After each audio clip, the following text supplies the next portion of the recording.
Muy buenos días, apreciados hermanos. Qué gusto estar con ustedes en este santo sábado.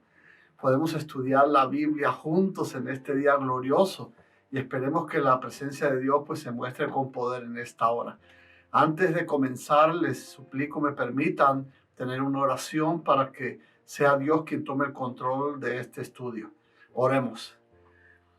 Padre bueno, te damos gracias por este tiempo especial que cada semana has preparado para estar con nosotros tus hijos. Permite que en esta hora tu palabra gloriosa pueda tocar nuestros corazones y transformar nuestras vidas para siempre. Que podamos a través de la verdad bíblica desmoronar la confusión y el engaño que por tanto tiempo ha estado reinando sobre esta tierra, para que tu palabra pueda iluminar no solo nuestras vidas, sino que a través de ellas iluminar este mundo. Quédate con nosotros ahora en el nombre de Jesús. Amén. Mis hermanos, les invito a estudiar juntos acerca de las bodas del Cordero.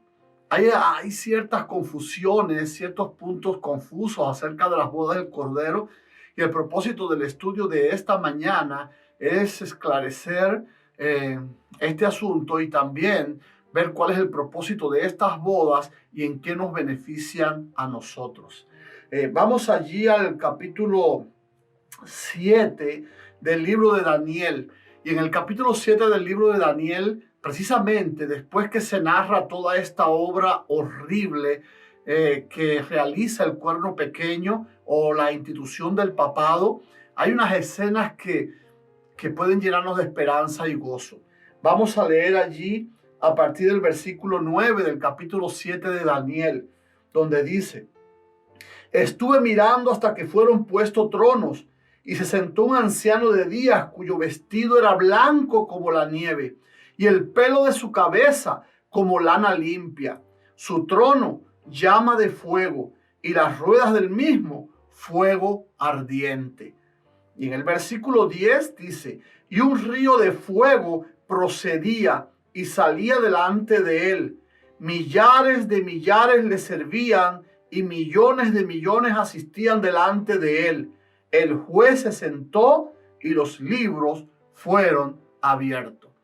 Indiscutiblemente, además de estas escenas gloriosas en el cielo y la presencia de Dios en su trono, queda claro que hay una escena de juicio.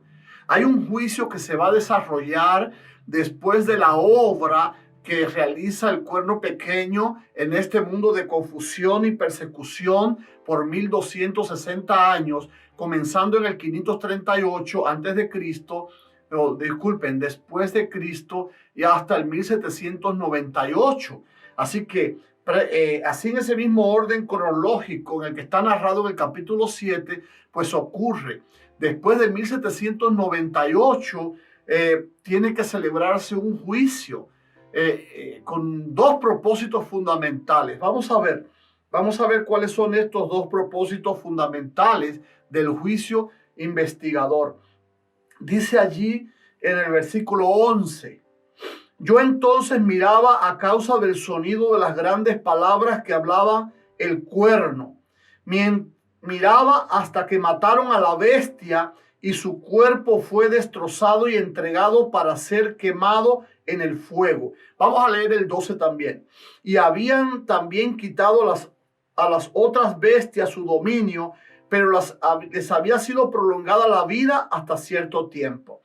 Sí, mis hermanos, el primer propósito del juicio investigador es juzgar al cuerno pequeño, a la institución del papado que trajo tanta confusión y tanto engaño y que ha traído todavía hasta hoy al pueblo de Dios y al mundo entero.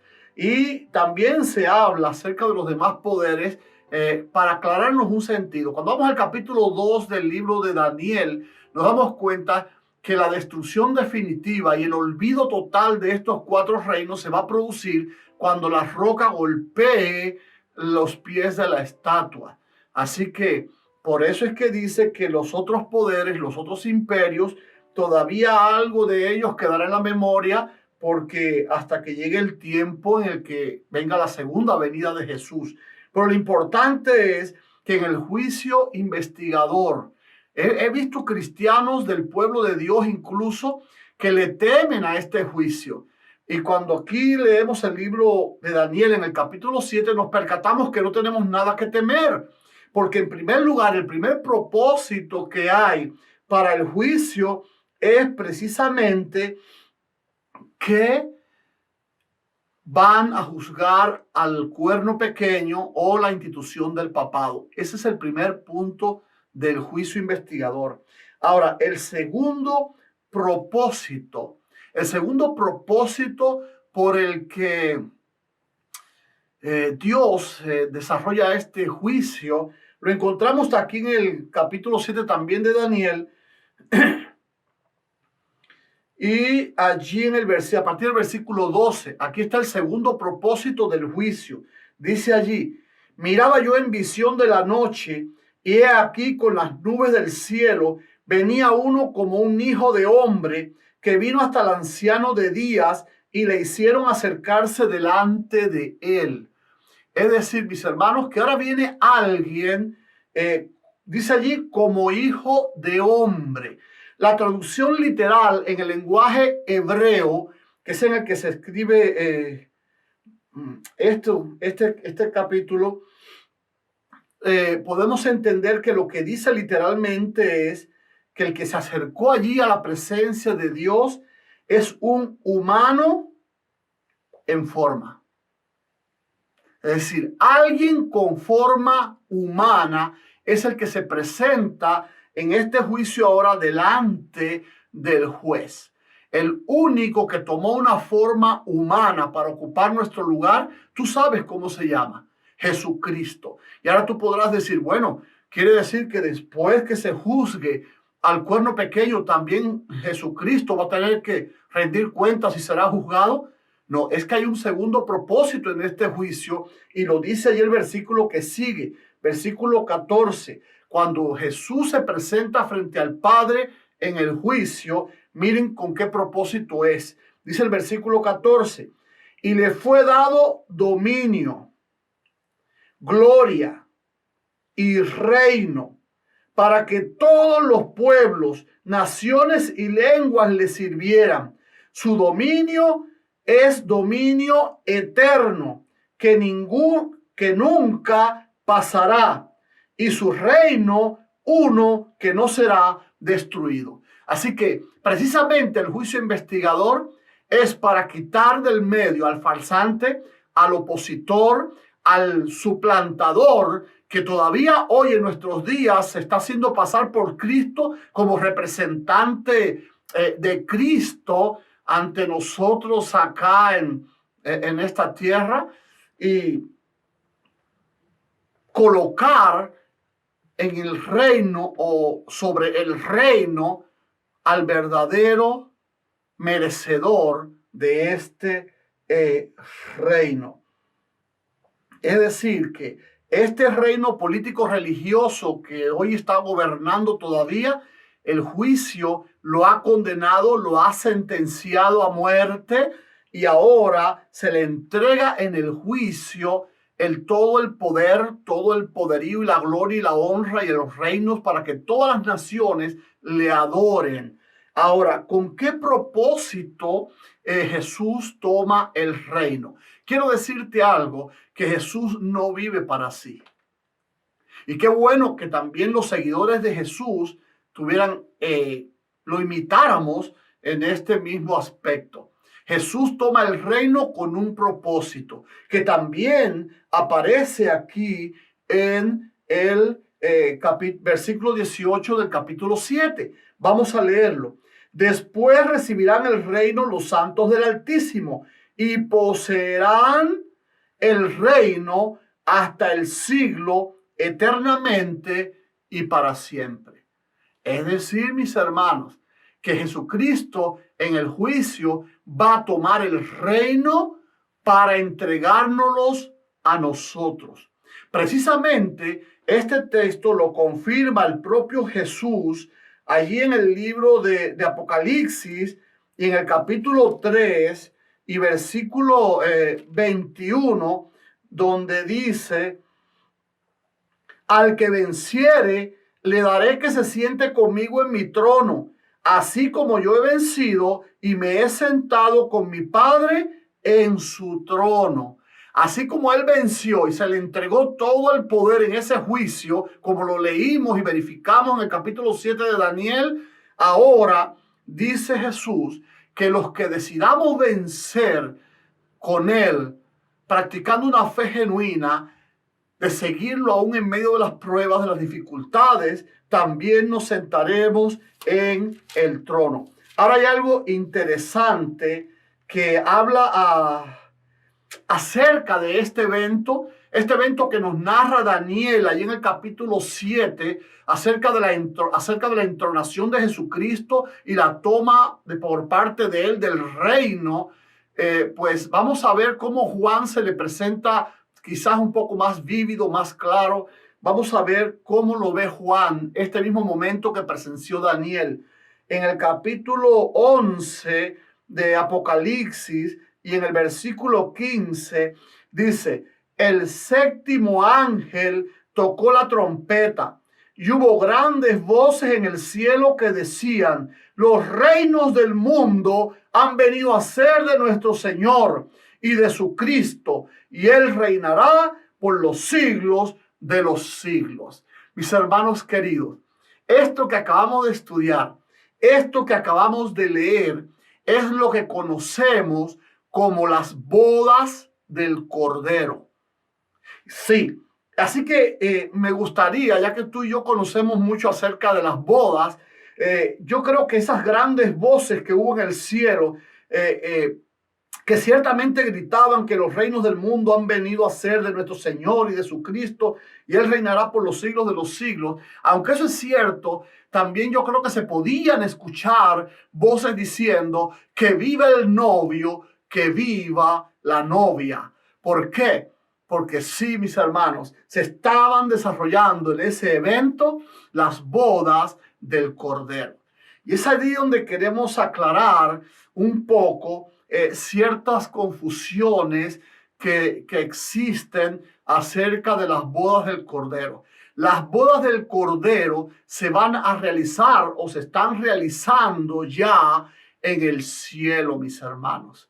Nosotros, tú y yo, no vamos a participar de las bodas del Cordero. Ustedes dirán: no puede ser que se estén desarrollando las bodas del Cordero si la novia, la iglesia, está aquí en la tierra. Pues así es. Las bodas se celebran en el cielo, se están desarrollando. Te puedo decir más, te puedo decir con toda precisión que Jesús entró a las bodas en el 1844. Así, en esa fecha en el que proféticamente la Biblia nos indica que comenzó ese juicio que presenció Daniel en visión y que Juan también presenció, se cumplió proféticamente su comienzo en el 1844, es decir, después que finalizara la obra atroz del cuerno pequeño, que terminó en el 1798, cuando el general Berthier se llevó prisionero a Francia al Papa, alegando y condenándolo, diciéndole, sentenciándole que su poder había terminado. Usted dice: va a tener que explicar con la Biblia quizás eso que está diciendo. Pues yo creo que sí lo vamos a poder hacer. Y usted podrá decir entonces: si las bodas se están desarrollando desde el 1844, ¿qué ha pasado entonces? ¿Qué pasa con nosotros hasta hoy? ¿En qué posición estamos nosotros? Vamos a ver un momentico lo que nos dice Mateo 22, 11 y 12. Ahí en el Evangelio de Mateo, capítulo 22, 11 y 12, nos especifica qué es lo que está pasando con nosotros hoy mientras las bodas se están desarrollando en el cielo. Dice allí a partir del versículo 11 y el 12 del capítulo 22. Y hablando acerca de esta parábola de las fiestas de bodas, dice allí: y entró el rey para ver a los convidados y vio allí a un hombre que no estaba vestido de boda. Y le dijo: amigo, ¿cómo entraste aquí sin estar vestido de boda? Mas él enmudeció. Sí, mis hermanos, precisamente desde el 1844 hasta aquí se está inspeccionando nuestras ropas de boda. La justicia que nos cubre se está verificando si es la adecuada para poder estar en esta celebración maravillosa en la que sí vamos a participar y que vamos a anotar dentro de un poco, porque ya dijimos y confirmamos que en las bodas del Cordero no vamos a estar. ¿Por qué? Porque en primer lugar, quien se va a casar con Jesucristo, Apocalipsis me dice en el capítulo 21 claramente quién es pues la novia del Cordero. Ahí en el capítulo 21, versículo 9 y 10, dice: vino entonces a mí uno de los 7 ángeles que tenía las 7 copas llenas de las 7 plagas postreras y habló conmigo diciendo: ven acá, yo te mostraré la desposada, la esposa del Cordero. Y el versículo 10 dice: y me llevó en el espíritu a un monte grande y alto, y me mostró la gran ciudad, la santa Jerusalén, que descendía del cielo de Dios. Es decir, Jesús está casando, se está celebrando sus bodas con la santa ciudad de Jerusalén. Y a veces nosotros en el lenguaje humano no podemos entender esto, pero yo quiero que tú entiendas algo. La muerte de Jesucristo en la cruz y luego su traslado al cielo con esa sangre que vertió, tenía que resolver 2 problemas. Claro, a nosotros lo que más nos interesa es que resuelve el problema de nuestro pecado y nuestra sujeción por medio de la esclavitud que Satanás tenía con nosotros, ¿verdad? Y eso es muy bueno y es cierto que lo hizo Jesucristo en la cruz. Pero también la muerte de Jesucristo vindicó el carácter de Dios. Toda la confusión, toda la mentira que el enemigo sembró en el cielo cuando se rebeló y acusó a Dios de que no era un Dios de amor y de que su ley era imposible de guardar y de que Dios no podía perdonar a los que caían, todo eso quedó también deshecho y aclarado con la muerte de Jesús en la cruz. Y ahora Jesús debía subir al cielo, no solo para interceder por nosotros en ese juicio donde nos están acusando, sino también para vindicar el carácter de Dios que fue manchado por las acusaciones de Satanás, del enemigo, del opresor. Miren, muchas personas, incluso yo muchas veces lo prediqué, de que Jesucristo, la idea que presentaba en mis sermones, y muchos lo están haciendo, pues presentan a Jesucristo como que fue al cielo como constructor, a construirnos casas, a construirnos una ciudad. Pero Jesús no fue como constructor. Y esto lo confirma el capítulo 14 del libro de Juan, allí donde lo dice claramente en el versículo 2, en la casa de mi padre muchas moradas hay. Es decir, Jesús no fue a construir moradas para nosotros. Las moradas ya existían. Jesús solamente debía ir a restaurar el carácter manchado por las acusaciones de Satanás, a reivindicar el carácter de Dios, y entonces sí quedarían preparadas esas mansiones para que nosotros habitemos. Esas mansiones no son más, o esta santa ciudad no es más que el palacio real. Sí, Jesús también lo confirma en el capítulo 14 de Juan.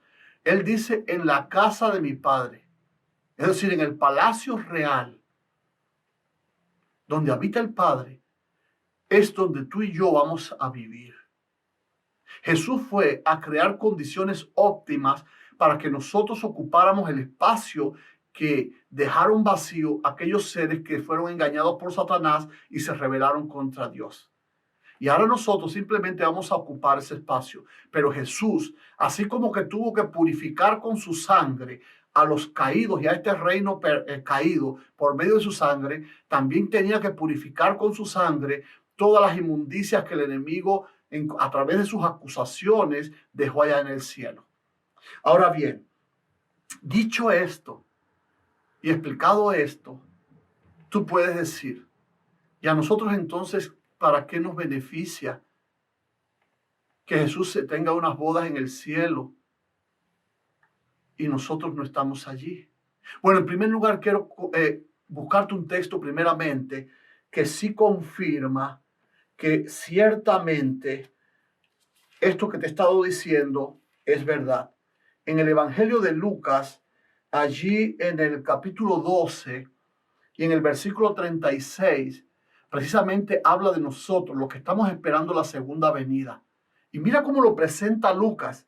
Dice, y vosotros sed semejantes a hombres que aguardan a que su Señor regrese de las bodas, para que cuando llegue y llame, le abran enseguida. Y sigue diciendo en el 37, bienaventurados aquellos siervos a los cuales su Señor, cuando venga, halle velando. De cierto os digo que se ceñirá y hará que se sienten a la mesa y vendrán a servirles. Quiere decir que aquí está dejando Lucas claramente el propósito de las bodas. Dice que el Señor tiene que regresar de las bodas y entonces preparará una mesa para sus fieles servidores que han estado velando y preparándose para su venida. Precisamente eso es lo que va a ocurrir. ¿En qué nos beneficia a nosotros que se estén celebrando las bodas del Cordero en el cielo? Pues porque acto seguido de que se desarrollen estas bodas, Jesús vendrá por su pueblo. Porque lo cierto es que nosotros no participaremos en las bodas del Cordero, pero sí estaremos en la fiesta, en la cena de celebración de esas bodas. Y vamos a leerlo allí en el versículo 9 del capítulo 19 de Apocalipsis. Y el ángel me dijo, escribe, bienaventurados los que son llamados a la cena de las bodas del Cordero. Y me dijo, estas son palabras verdaderas de Dios. Es decir, que lo que está diciendo Lucas, de que los que estamos esperando a que el Señor regrese de las bodas, van a ser bienaventurados, se les repite a Juan la misma expresión, van a ser bienaventurados los que estén listos, los que estén velando, los que estén preparándose para cuando nuestro Señor regrese de las bodas, nos recoja de este mundo y nos lleve al cielo para que entonces nosotros participemos de esta maravillosa celebración. Es el evento magno, es lo más glorioso que ojos humanos podrán ver. Y como lo dice precisamente Lucas, el Señor preparará la mesa y nos servirá y seremos premiados y estaremos con Él por toda la eternidad. Hay algo interesante que antes de terminar debo mostrarte también. Así como hablando acerca de la resurrección, hemos dicho en estudios anteriores de que todos los hombres tienen que resucitar porque Jesús lo estableció como ley al resucitar como hombre en esta tierra.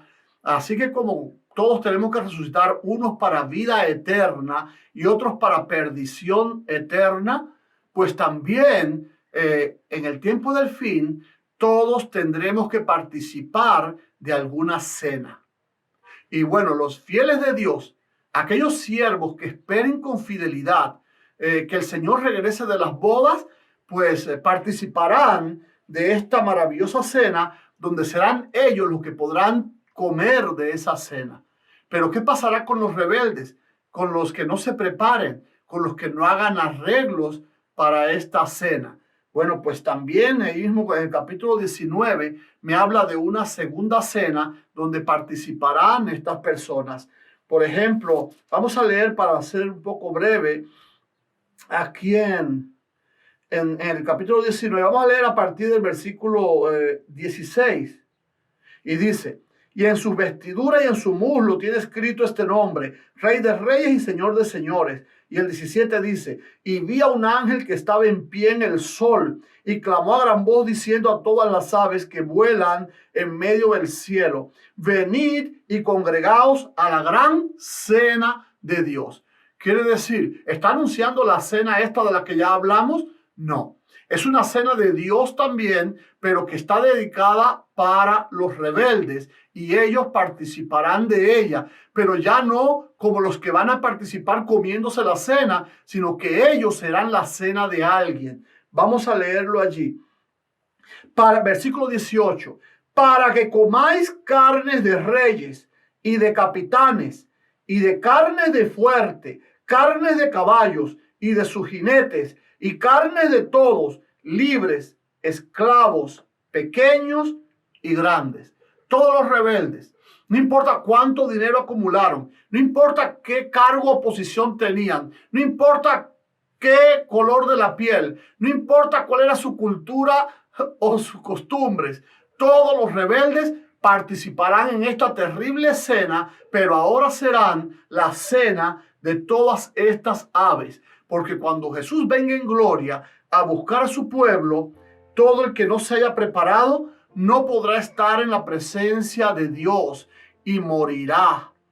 Y entonces quedarán sobre la tierra sus cadáveres y las aves de este planeta terminarán comiéndose esas carnes, según lo dice Apocalipsis 19. Pero yo en este día te invito a que te prepares, porque las bodas del Cordero son para aquellos que también, como su esposa, han hecho buenas obras de tal manera que se le permite vestirse de lino fino. Así como te dije que nosotros estamos siendo evaluados en nuestras vestiduras ahora mismo, dice allí en el capítulo 19, en el versículo 8, hablando de la esposa, y a ella se le ha concedido que se vista de lino fino, limpio y resplandeciente, porque el lino fino son las acciones justas de los santos. Y usted dirá, pero si la novia es la ciudad, ¿qué tiene que ver las acciones justas de los santos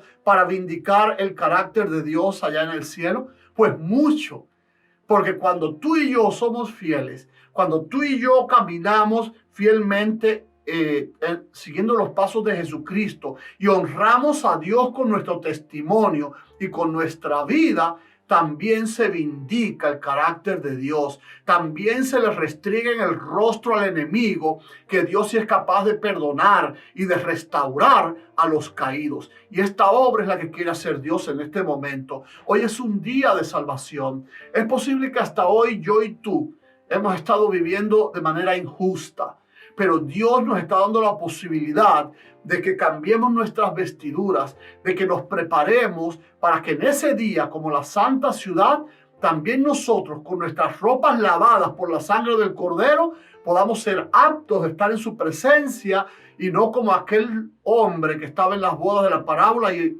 el padre de las bodas le dijo, ¿cómo es que llegaste aquí con estas vestiduras? Y fue echado fuera. Tú y yo tenemos que hacer una preparación. Tú y yo tenemos que hacer arreglos. Tú y yo tenemos que decidir en este día si vamos a seguir en la misma dirección que este mundo va hacia la destrucción y la muerte, o si vas a hacer un alto en tu vida para cambiar tu dirección en dirección a Jesucristo, quien hoy está recibiendo un reino para entregártelo a ti y a mí. Es importante que tú tomes esa decisión en este día, porque Jesucristo quiere traer salvación y vida eterna a todos los que en este día se decidan y estén listos, velando para participar de la gran boda, de la gran cena de las bodas del Cordero. Dios te bendiga en este día. Mi oración es que en esta hora tú tomes tu decisión. Si hay alguien en esta hora que está tomando en su corazón este deseo de decidirlo, pues yo voy a orar. Y tú desde tu lugar levanta tu mano para que Dios sepa sobre quién tiene que llegar bendición en este día. Oremos. Padre bueno, te damos gracias. Te damos muchas gracias porque tu misericordia y tu gracia es infinita. Te pido en esta hora, oh Dios, que hagas acto a cada uno de mis hermanos que están tomando decisión para que podamos participar de esa cena de las bodas y podamos ser bienaventurados al estar en una mesa tan magnífica y que tú, Jesucristo, puedas servirnos. Oh Padre eterno, te doy gracias por este plan maravilloso que no falla. Este plan maravilloso que sí fue costoso para el cielo, pero para nosotros ha venido a ser el mayor regalo que se pueda recibir. Tú quieres restaurarnos. Tú quieres hacernos herederos de un reino eterno para que reinemos junto a Jesús por toda la eternidad. Permite que hoy los que están levantando su mano allí en sus lugares también reciban tu bendición y sean sellados para salvación eterna.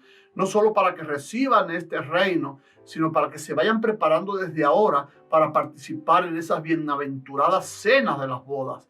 Quédate con nosotros en este día de sábado y danos tu bendición. En el nombre de Jesús te lo pedimos y agradecemos anticipadamente. Amén. Mis hermanos, les quiero invitar para que no falten en la tarde, porque el tema de la tarde también está interesantísimo y vamos a revelar algunos aspectos proféticos que también han sido causa de confusión para muchas personas en este mundo. Te esperamos alrededor de las 5:30 de la tarde. Dios te bendiga.